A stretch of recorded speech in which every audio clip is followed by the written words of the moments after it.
Genève tout spécialement. Je passerai très vite la parole à Zahi. Je suis Enza Testaigui, présidente du Cercle des dirigeants d'entreprise.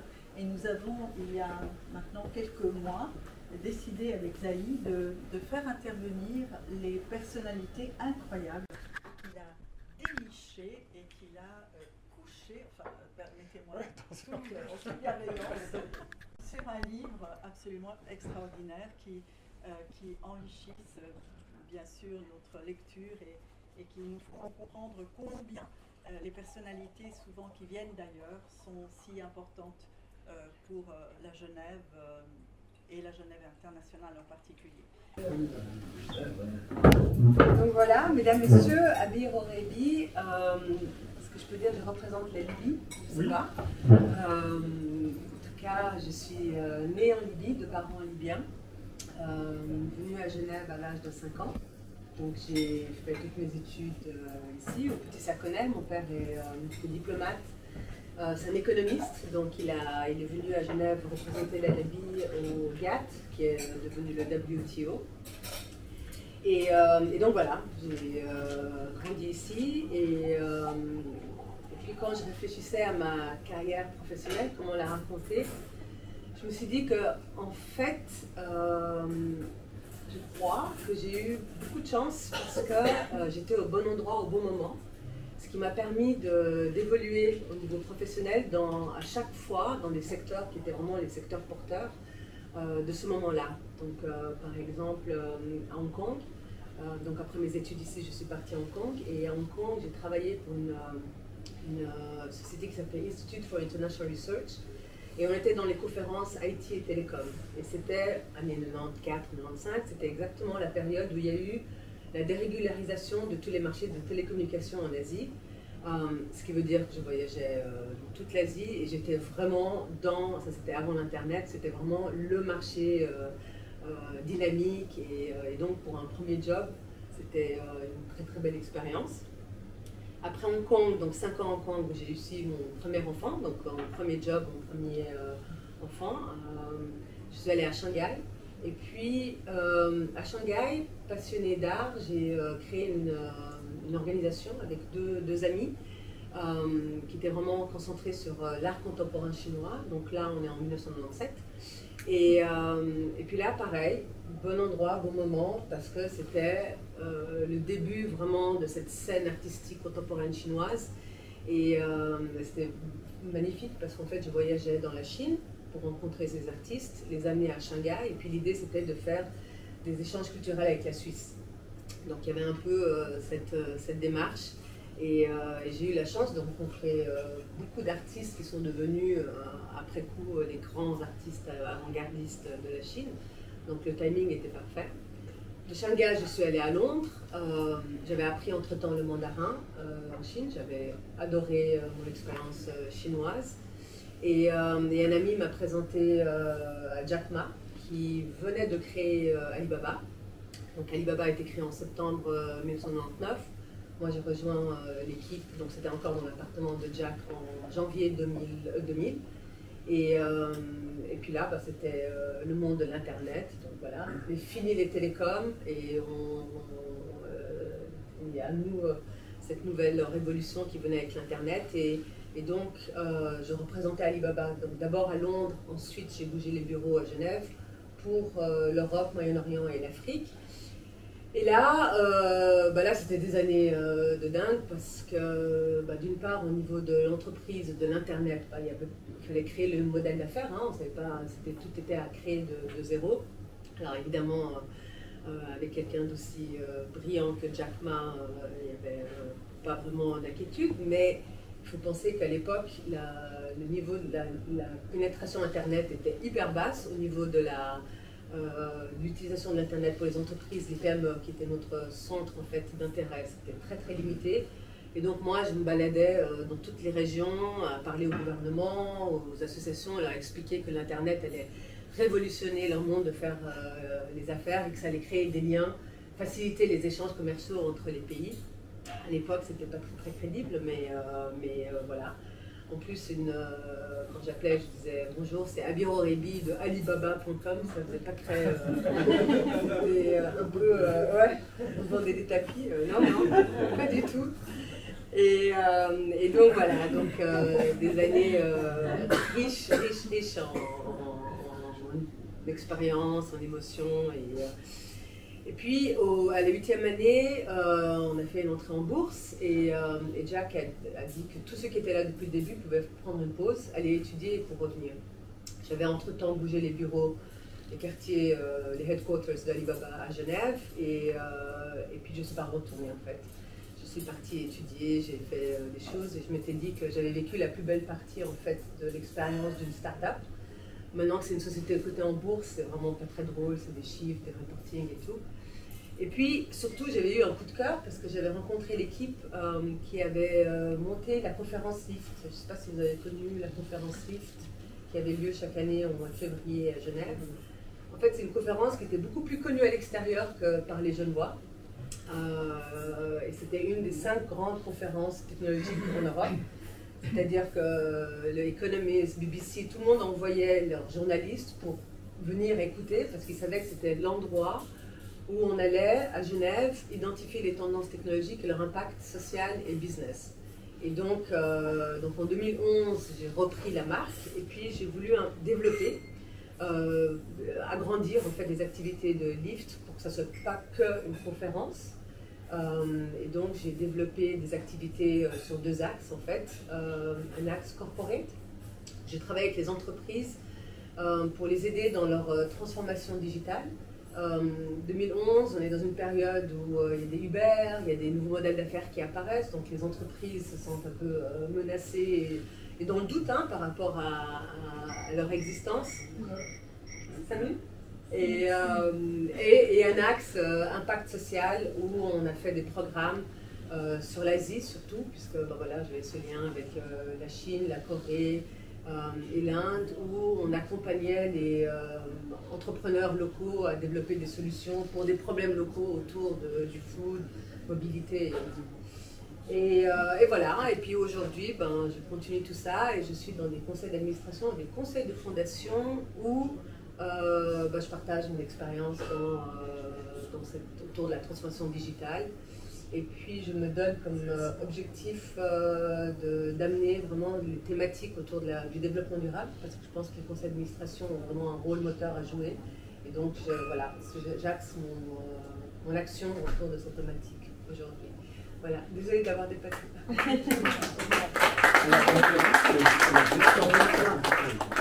On a transformé le format, et puis après il y a eu le Covid. Et puis,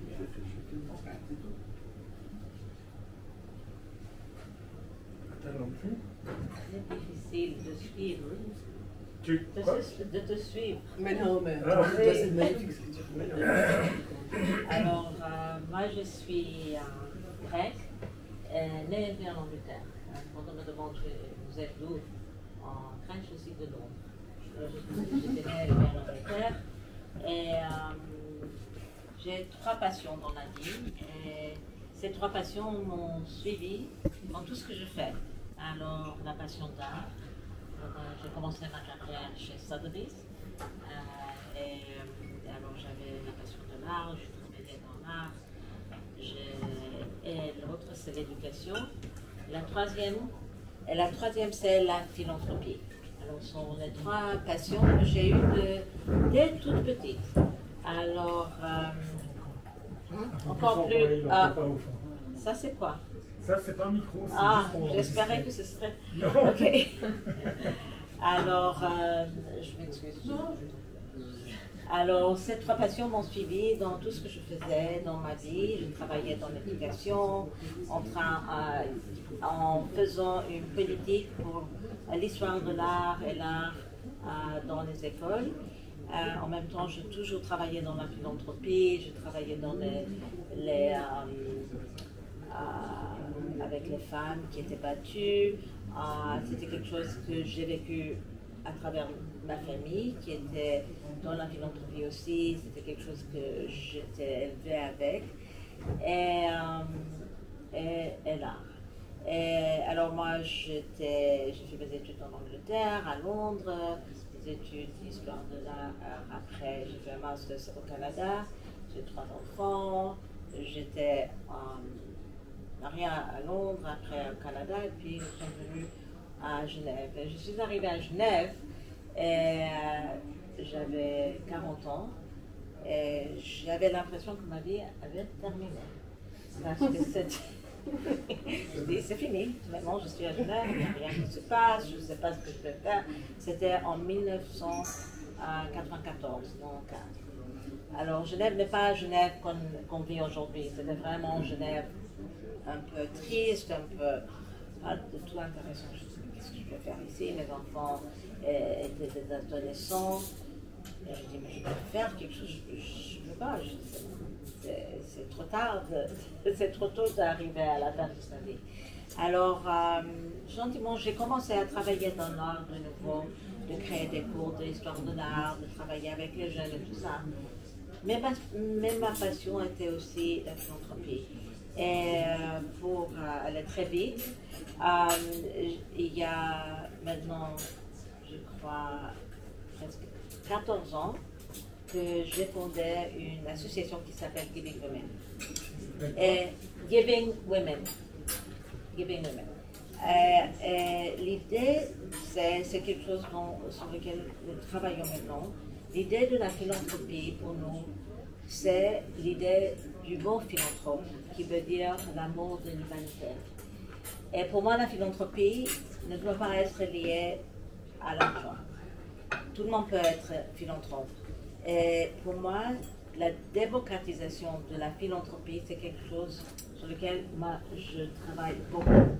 Alors, cette association que nous avons fondée, parce que je dis nous, parce que c'est aussi familial, ma fille est impliquée dedans, c'est vraiment de donner l'opportunité à toutes les femmes, parce que c'est une organisation de femmes, que nous aidons les femmes et les filles, c'est que toutes les femmes peuvent participer à la philanthropie et que ce n'est pas lié à ce qu'on a au niveau de l'argent, mais c'est vraiment ce qu'on peut donner. Et alors, Delia, c'est un Grain de Paix, c'est un de nos projets avec lequel nous travaillons. Et l'idée, c'est que nous avons une association, on est maintenant plus de 160 femmes qui ont 3 piliers. Nous avons 3 piliers. Le centre de notre travail, c'est de travailler avec des organisations, des programmes qui aident les femmes et les filles à avoir, alors ça peut être les droits humains, ça peut être l'éducation, ça peut être la santé. Ça, on n'a pas de thématique. C'est vraiment ce qui va faire que les femmes aient une vie meilleure. Et souvent, c'est des grassroots, des organisations grassroots. Et ce que nous aidons, ce n'est pas avec l'argent, mais c'est vraiment d'aider à ces organisations de se professionnaliser. Alors, nos membres, qui sont des femmes qui ont plusieurs expertises, des expériences de la vie, des expertises professionnelles et tout ça, ils font un groupe qui s'appelle un Project Circle et nous travaillons avec ces projets pour les aider à arriver à un point où ils peuvent vraiment être répliqués, grandir et tout ça. Deuxième pilier, c'est on fait des workshops pour qu'on devienne de meilleurs philanthropes, qu'on a les outils professionnels pour pouvoir le faire vraiment très très bien. Troisième pilier, et c'est quelque chose qui a vraiment est arrivé très organiquement, c'est qu'on s'est rendu compte que nous avons une place très très spéciale dans le monde des philanthropes. On ne cherche pas de l'argent. On ne cherche pas de l'argent, on est autosuffisant. Et comme ça, nous avons vu que nous sommes nous arrivons à avoir des intervenants pour faire des discussions sur des thématiques pour les femmes et avec les organisations unusiennes, avec des petits groupes, civil society et tout ça, parce que tout le monde est prêt à venir discuter avec nous parce qu'on n'est pas des compétiteurs. On cherche pas d'argent. Et ça, c'est pour nous. Ça m'a pris un peu de temps de comprendre ça, mais je me suis alors, si on me demande qu'est-ce que je veux faire, c'est de démocratiser la philanthropie.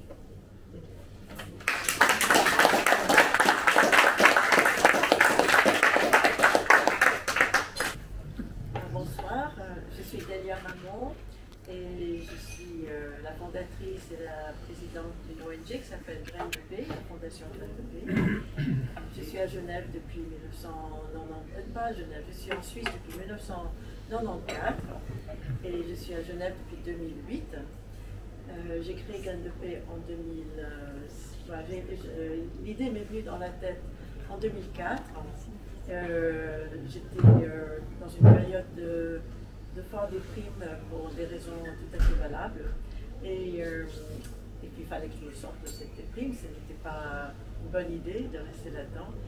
Et donc je me suis dit, bon, bah, pour sortir d'un trou, il faut se donner un projet. Et je me suis réveillée un matin, peu de temps après cette décision, et je me suis dit, mais c'est évident ce que je dois faire. Je dois absolument créer une association dans le domaine de la paix. Et puis après, une fois que l'idée est sortie de la tête, comme une évidence, il fallait décider dans quoi. Parce que je venais du monde de l'entreprise, je venais de la high-tech, j'étais experte en high-tech, en marketing high-tech, ça n'a rien à voir, mais ça a à voir quand même parce que dans ce monde, c'est un monde très international et je ne baignais que dans des environnements extrêmement internationaux, je voyageais tout le temps. Donc j'avais quand même des notions, mais pas des notions de négociation de paix, des négociations d'affaires, ce qui n'est pas du tout la même chose. Donc je me suis dit, bon là, c'est pas mon domaine. Et j'avais un grand intérêt pour l'interculturalité et même l'interreligiosité. Dans le monde interreligieux, j'ai été franchement rejetée. Voilà, bon. Et je me suis dit, bon, bah, si c'est pas ça, il faut que je trouve autre chose. Et en fait, très vite, je suis arrivée à la conclusion que s'il n'y a pas la paix dans le monde, c'est que les religions ne sont pas arrivées, les cultures ne nous ont pas aidés non plus, les lois ne fonctionnent pas, ils fonctionnent un peu, mais ils ne fonctionnent pas complètement. Et la diplomatie ne fonctionne aujourd'hui pas particulièrement bien non plus, puisque les guerres elles se perpétuent. On n'est pas arrivé à arrêter aucune guerre actuelle par la diplomatie. Et quand on arrive par la diplomatie, elle est de courte durée. Donc on arrive à des trêves, mais nous n'arrivons pas à la paix. La paix, c'est quelque chose de durable. Alors je me suis dit, bon, ben, c'est évident, il faut passer par l'éducation. Seulement, je n'étais pas formée en pédagogie, j'étais formée en économie, c'est pas tout à fait le même domaine.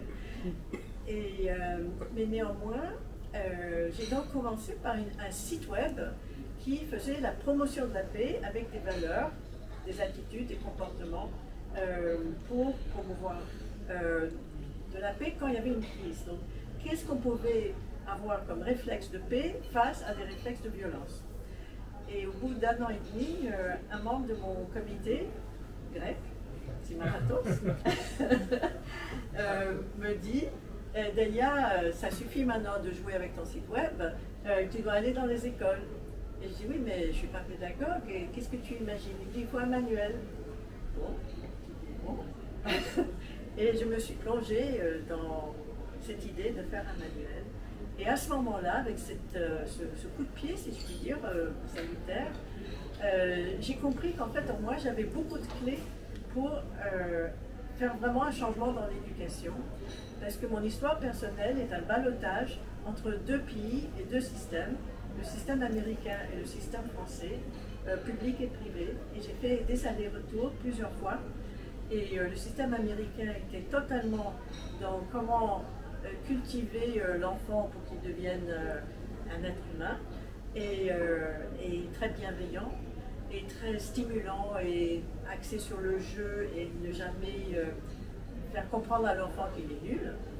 Et en France, j'ai vécu exactement le contraire, où les meilleurs élèves du lycée avaient les jambes qui tremblaient, les genoux qui tremblaient, alors qu'elles sont devenues plus tard des médecins, des professions libérales. Donc c'était pas le niveau des filles qui n'allait pas, c'était le niveau, la perception du rôle de l'éducation qui n'allait pas, très punitive. Donc avec ces éléments-là destruction de mon estime de soi, reconstruction de mon estime de soi, j'avais les clés pour concevoir une autre forme d'éducation. Et donc voilà, j'ai créé Graines de Paix et j'ai créé d'abord un manuel qui s'appelle, c'est un guide d'activité en fait, à l'américaine, c'est-à-dire très interactif, où les élèves sont acteurs de leur apprentissage et qui est totalement centré sur le plan d'études romans, qui est le programme suisse pour les romans, et qui a été validé par les autorités et qui est même non seulement validé, mais presque qui est obligatoire dans le canton de Vaud et quasiment généralisé dans les autres cantons. C'est quelque chose d'incroyable pour quelqu'un qui n'est pas dans l'éducation à la base. Évidemment, j'ai été aidée avec des pédagogues qui ont professionnalisé ce travail. Et puis ensuite, en 2011, j'ai été contactée par des personnes souhaitant devenir membres et venant de Côte d'Ivoire. On avait ça régulièrement, mais de Côte d'Ivoire, tout d'un coup, il y avait une sorte de pic. Et effectivement, la Côte d'Ivoire sortait d'une grande guerre civile de 11 ans, une dizaine d'années. Et l'un d'eux venait du monde éducatif et nous a introduits au ministère. Et le ministère, tout en haut du ministère, a dit: mais nous cherchions ce programme depuis 10 ans et c'est vous qui l'avez. Et c'est comme ça que nous sommes devenus internationaux. Bravo.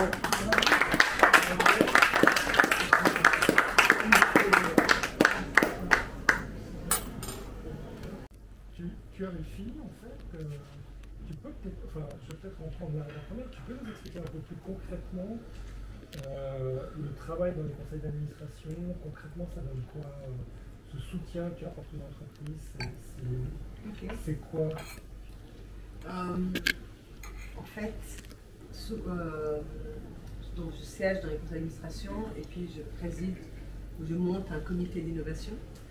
Et l'idée, c'est vraiment de regarder ces questions de transformation digitale en interne et en externe. En interne, c'est-à-dire que pour une entreprise, c'est de réfléchir à un nouveau modèle d'affaires ou se réinventer.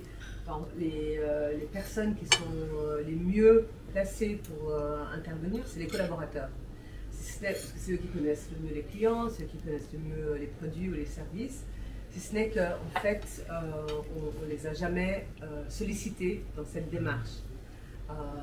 Et donc, ça veut dire qu'il faut mettre en place un environnement, des processus pour permettre à ces personnes de participer et de réfléchir à cette transformation en fait. Et donc, ça, c'est en interne, c'est vraiment mettre en place les bons processus et le bon environnement pour capturer un peu cet élan de créativité des collaborateurs.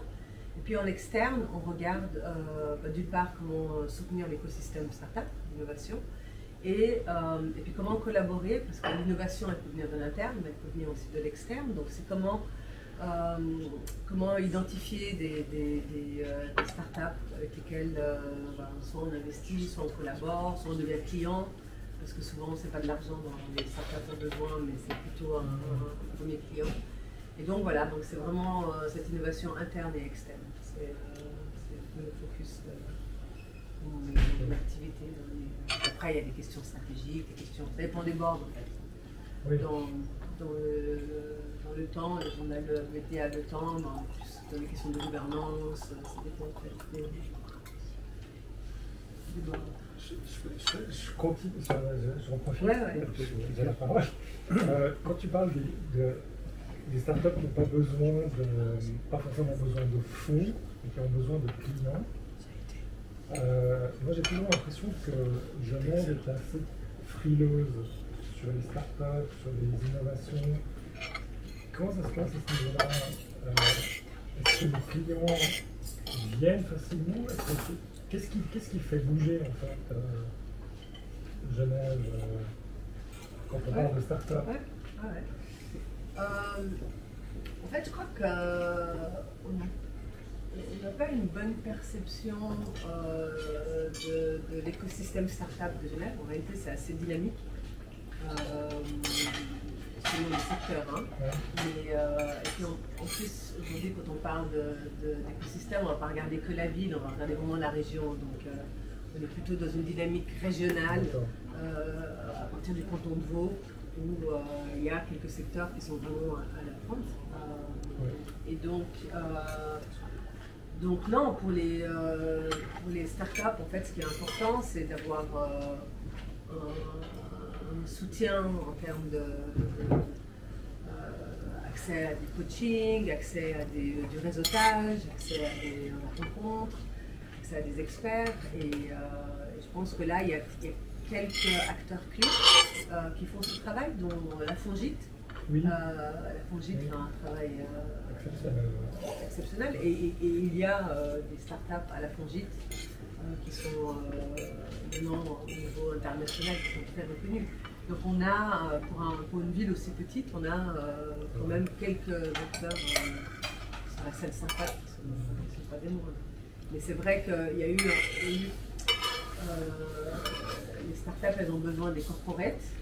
Et donc, par exemple, en termes dans la fintech, les banques suisses ont été très lentes au démarrage, très lentes.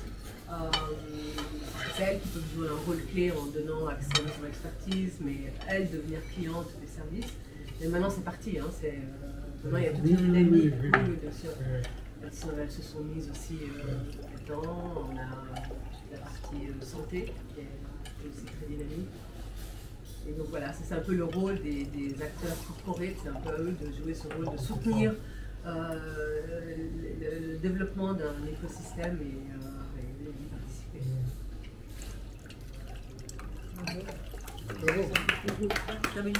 Ouais, moi j'ai juste une petite question. Sur le côté de l'origine libyenne, comme vous avez beaucoup voyagé, beaucoup d'importance, comment vous voyez la situation en Libye pour l'avenir? Est-ce que vous avez envie de faire les choses pour ou en Libye? Ouais. C'est encore trop délicat, c'est impossible. Non, je racontais à mes collègues, j'étais très active pendant la révolution libyenne. J'ai fait d'ailleurs 2 plateaux infrarouges et j'ai monté une ONG. J'étais vraiment très active. Et puis, puis je suis très déçue. Et puis en fait, je suis plus trop. J'ai encore de la famille là-bas, mais je suis. Le côté affectif, t'as pas envie de faire des choses. Non, j'ai fait. Oui, mais. J'ai fait, mais. De la reconstruction. Non, c'est trop compliqué. Il y a trop d'enjeux économiques, il y a trop de pays qui sont impliqués, qui se font la guerre parmi, les Turcs, le Qatar, bref. Donc c'est toute une population, une jeunesse qui n'était déjà pas éduquée sous Kadhafi, qui aujourd'hui, tout ce qu'ils savent connaissent, c'est les armes, ça leur donne un pouvoir, donc ils n'ont pas lâché ça, toutes ces milices. Donc je pense qu'on est parti pour encore 10 ans. J'avais l'espoir avec l'Ukraine que l'Europe se dise qu'ils ont besoin de gaz et de pétrole, et que peut-être, je me suis dit, tiens, ça va être la motivation, non mais pourquoi pas, la motivation de pacifier ce pays pour avoir accès au gaz qui ne coûte rien là-bas, et au pétrole. Et je me suis dit, dès qu'il y a eu la guerre en Ukraine, je me dis, peut-être ça va faire effet de boulonnage et tout, mais je crois que c'est au-delà de... Peut-être, on verra dans un an. Et peut-être c'est en train de se faire en sous-marin. Ouais, mais tel quel, il ne va rien se passer. Enfin, ça va continuer comme ça, c'est pas... Donc, je me suis désintéressée. Donc c'est une bonne chose ou une mauvaise chose cette histoire en Libye? Que Kadhafi ne soit plus là? C'est une bonne question. Non, ma mère, elle me dit qu'est-ce que tu as fait? Je dis d'abord, c'est pas moi. Je suis pas la seule. Et c'était mieux avant. Je dis on est toujours plus intelligent. Donc je peux pas vous répondre, je sais pas. Moi, je viens de rentrer de Gilles et qui nous disait qu'on se demande si c'était mieux sur Moubarak que sur ici. Et quelque part, on ne sait pas. Comme les Européens. Non, je pose la question si c'était vraiment le peuple qui voulait ça ou on est venu changer. Alors c'est parti, ça a commencé à Benghazi d'une façon par des femmes, d'une façon spontanée. Et puis moi je me souviens que mon frère qui habite aux États-Unis, lui il m'a dit j'aime pas ça, je sens qu'il y a de la manipulation. Et puis j'étais là, mais non, tu te rends pas compte, c'est une femme et tout. Et puis après, derrière, la Tunisie, l'Égypte, la Syrie, et là, je me suis dit, ouais, je suis pas sûre. Je suis plus sûre que c'était... Je pense que le départ était spontané, mais je pense que peut-être après, ça a été... comme l'Iran aujourd'hui. Comme l'Iran aujourd'hui. Effectivement, peut-être là, on va trouver une façon de éviter ce genre de problème. Pour une fois, parce que pour l'Iran, c'est la deuxième fois. La deuxième révolution, la première. Les graines de paix. On va enlever l'envoi On peut peut-être l'applaudir. On va le remettre à Paris. Il n'y a pas d'autres questions? Si, peut-être. On a l'impression que tout le monde savait ce qu'on ne voulait pas, mais est-ce qu'on savait ce qu'on voulait? On savait qu'on voulait sortir de la dictature, mais derrière, en Libye, il y a des intérêts tribaux très importants. Derrière chacune des tribus, il y a des intérêts internationaux qui appuient certaines tribus parce qu'ils veulent avoir accès aux matières premières.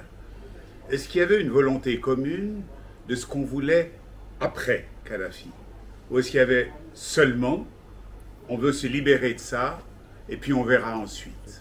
Est-ce qu'il y avait une vision de ce qui vient derrière, ce qui vient après? Non, alors je crois qu'il y avait une vision qui était importante de dire qu'il y avait une Libye.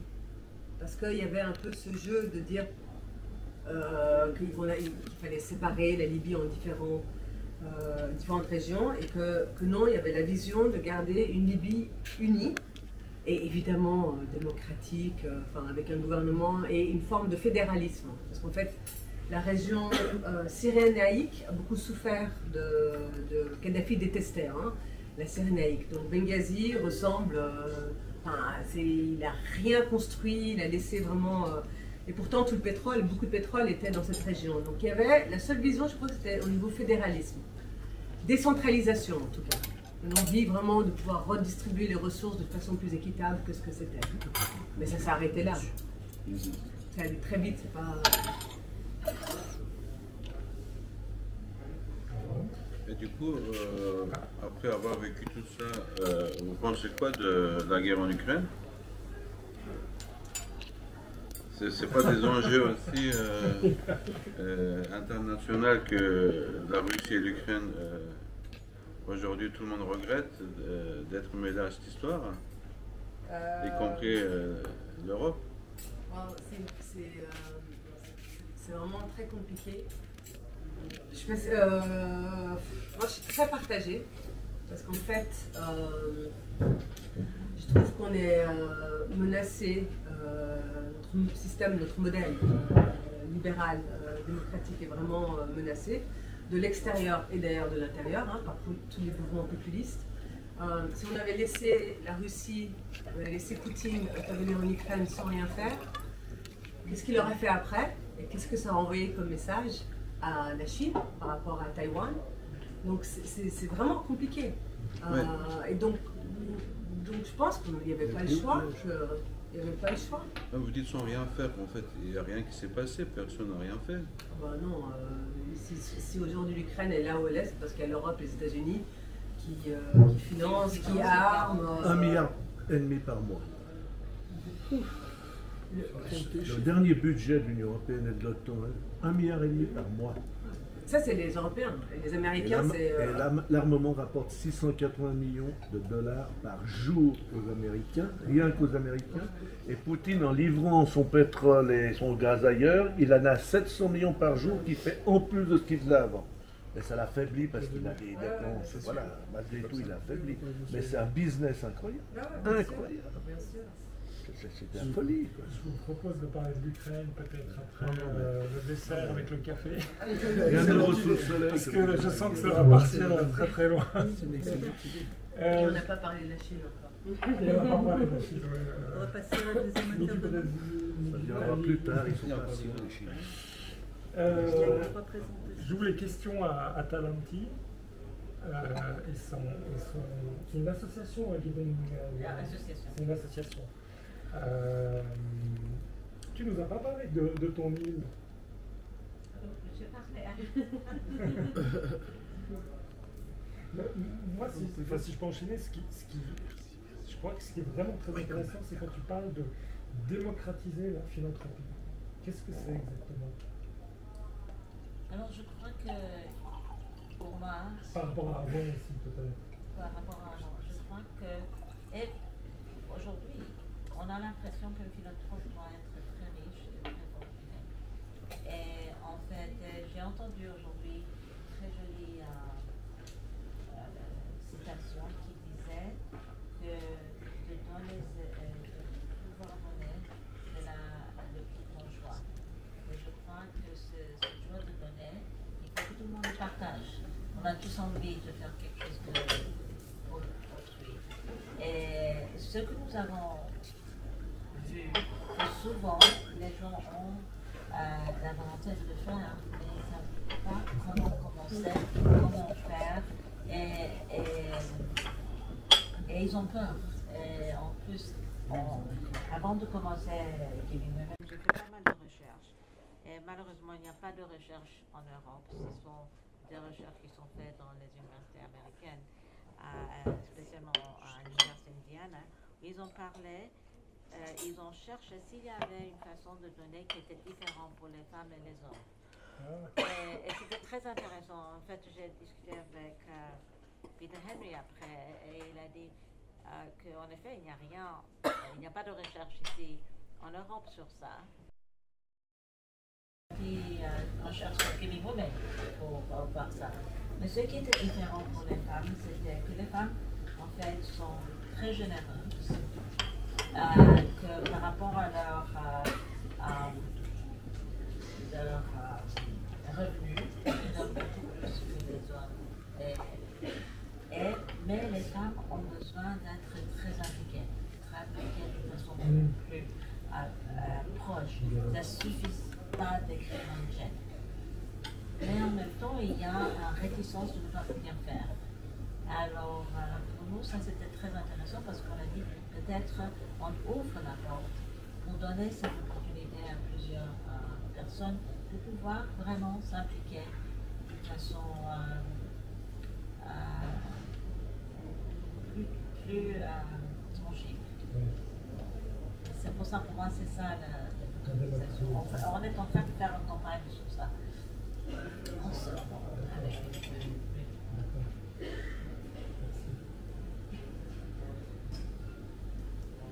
d'autres questions? Non?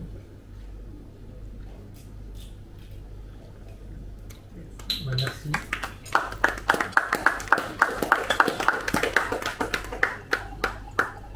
Delia. Donc Delia et son projet Graines de paix. Alors, on va pas faire les 10 dernières années 2011-2021. On va peut-être commencer par la fin. Je connais un petit peu mieux la fin puisque j'y ai participé. Le prix, tu veux nous parler un peu du prix UNESCO, qui est quand même une reconnaissance internationale phénoménale. Je vais le situer aussi. Oui. Après 17 ans d'existence, Graines de paix a été reconnu pour la deuxième fois. C'est le deuxième prix que nous recevons. Et cette fois-ci, c'est le prix de l'UNESCO. UNESCO Hamdan, parce que Hamdan donne l'argent qu'on reçoit, et UNESCO organise le prix et organise le jury. Et pour nous, c'est un prix. D'abord, il faut comprendre que l'UNESCO, de toutes les organisations onusiennes, c'est celle qui est spécialisée dans l'éducation, mais spécialement dans le domaine où nous sommes, c'est-à-dire comment relier l'éducation avec la paix. Et donc pour nous, c'est le prix le plus prestigieux qui existe. Il y a des prix qui donnent plus d'argent, on était en train de discuter, on a soumis pour d'autres prix qui donnent plus d'argent, mais l'UNESCO, c'est vraiment le summum parce que ça montre que le travail qu'on fait est aligné avec ce qu'il recherche. Et qui est aligné aussi avec le statut de l'ONU, avec la Convention des droits de l'homme. Alors, pour nous aussi, à Genève, je crois que ce prix est vraiment très important. Il n'est pas reconnu parce que personne ne le connaît. Bon, les gens connaissent l'UNESCO, mais ils ne connaissent pas le prix UNESCO parce qu'il n'y a pas encore de visibilité pour ce prix. Déjà, l'UNESCO n'est pas doué pour donner de la visibilité. Donc, eu le premier problème là, ça a été assez catastrophique. À Genève, le focus est tellement sur les droits humains, et on oublie que dans les droits humains, il y a le droit à la vie, il y a le droit à l'éducation, il y a le droit à ne pas être violenté, il y a le droit à la dignité. Tous les droits que nous travaillons à travers l'éducation sont dans les droits civiques. Et Genève internationale, donc la Suisse en général n'avait pas l'habitude de recevoir, d'abord d'avoir, ils ont des ONG qui travaillent dans l'éducation, il y en a une ou deux, assez connues, mais comme Enfants du Monde, mais sont des ONG qui travaillent l'éducation au sens le plus classique du terme, c'est-à-dire l'alphabétisation, l'apprentissage du langage, du français. Et nous, on a un travail totalement à un niveau où on transforme l'individu. C'est comment apporter des valeurs, des attitudes, des comportements et des compétences à des élèves et donc à des enseignants pour que ça arrive jusqu'aux élèves, et de le faire de manière où ces valeurs sont partagées, quelle que soit l'origine, l'ethnie, la religion, le continent. Et il y a des choses qui sont universelles, et nous mettons l'accent là-dessus, puisque nous le faisons à travers ce que nous appelons les valeurs humaines. Les valeurs humaines étant d'abord le respect, mais le respect c'est neutre, et donc on essaie de pousser plus loin et de dire qu'à l'école, comme dans la vie, on doit aller vers la considération, l'appréciation de l'un à l'autre, le soutien de l'un à l'autre, la réciprocité, bien sûr la bienveillance, l'empathie et au summum la fraternité. Pas comme les Français qui n'ont pas compris le sens de fraternité malheureusement. Mais ça n'est pas dans les valeurs, ce n'est pas vécu en tout cas plus aujourd'hui. Voilà, donc tout notre travail est basé sur ces valeurs partagées, et du coup on a un écho immense dans des cultures qu'on pourrait croire totalement éloignées des nôtres. J'ai rien d'africain dans ma famille, et on est reçu, on est adoré par les Africains. C'est pas juste qu'on est adulé, ils nous remercient comme si on portait la bonne parole, alors qu'on a une approche totalement neutre et non religieuse. Et eux ont une approche religieuse, et ils reconnaissent que ce qu'on apporte va plus loin que peut-être ce qu'ils entendent ailleurs. Et ils voient comment ça aide leur communauté, surtout à voir qu'on peut fonctionner sans violence. En fait, avant, ils pensaient que la norme, c'est la violence, mais il n'y a pas d'autre façon, c'est la meilleure façon. C'est la meilleure façon de discipliner les enfants, c'est la meilleure façon de discipliner sa femme, c'est la meilleure façon de discipliner le voisin et l'ennemi d'à côté. Et on leur dit non, il y a des meilleures façons, parce que si vous faites d'une façon où vous faites grandir l'enfant, où vous épanouissez votre épouse, où vous travaillez de manière collaborative avec vos voisins ou les autres ethnies, tout le monde est gagnant, et ils le découvrent en le faisant. Donc, on ne forme pas sur comment se comporter avec son épouse, on forme comment élever les enfants à l'école.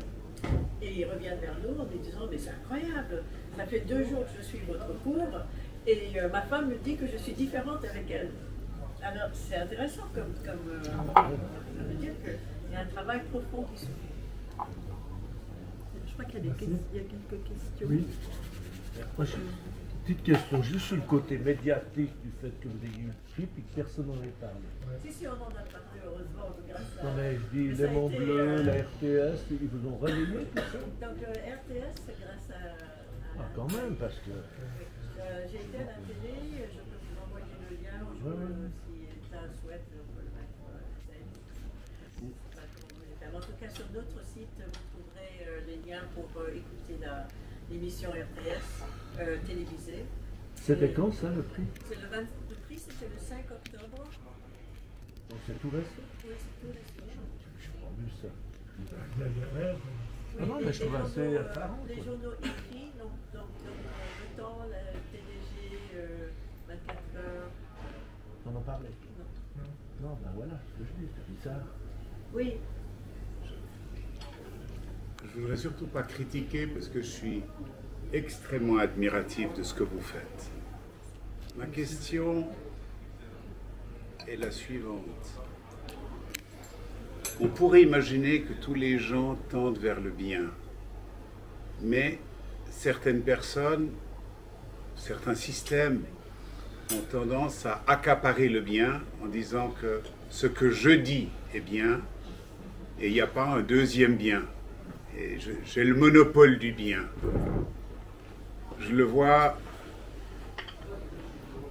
que ce soit chez des chrétiens convaincus du Midwest américain qui vont se promener avec des couronnes, avec des douilles de balles sur la tête.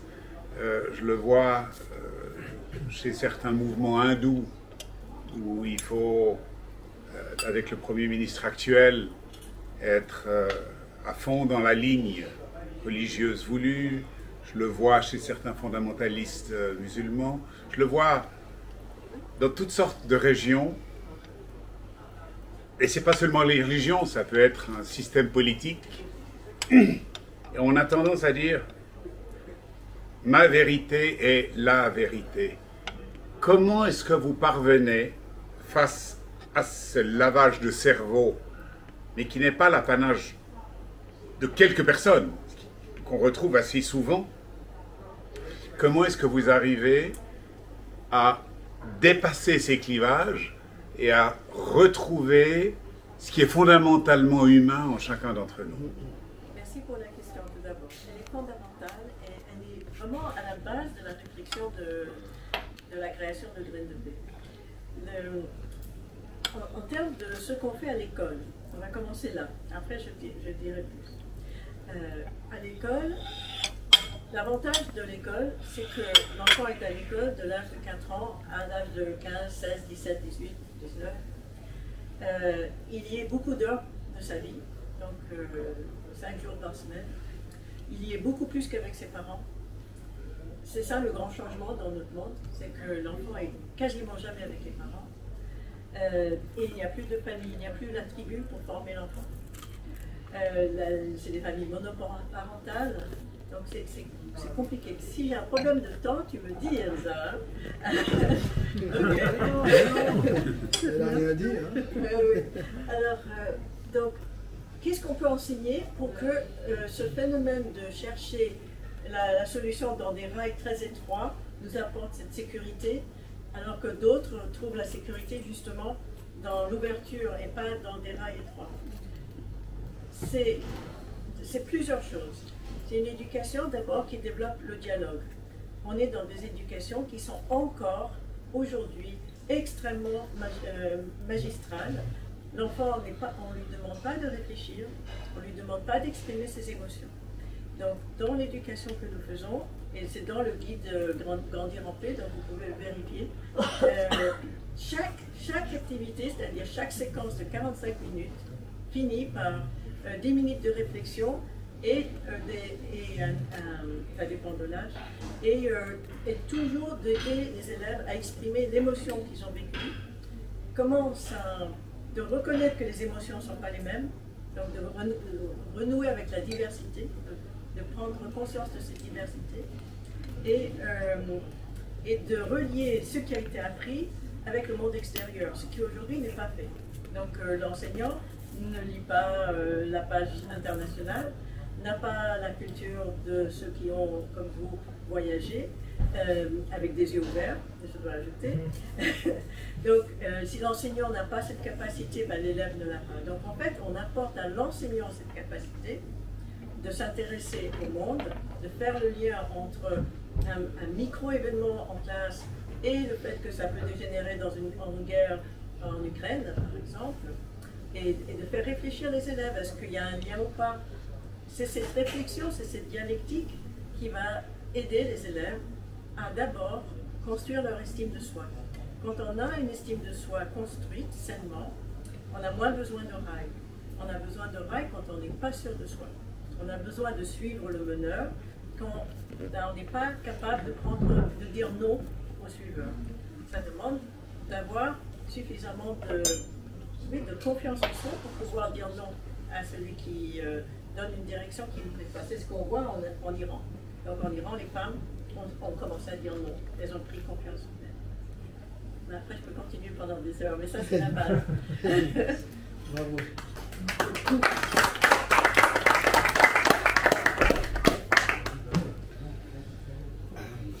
On passe au café? C'était une belle soirée.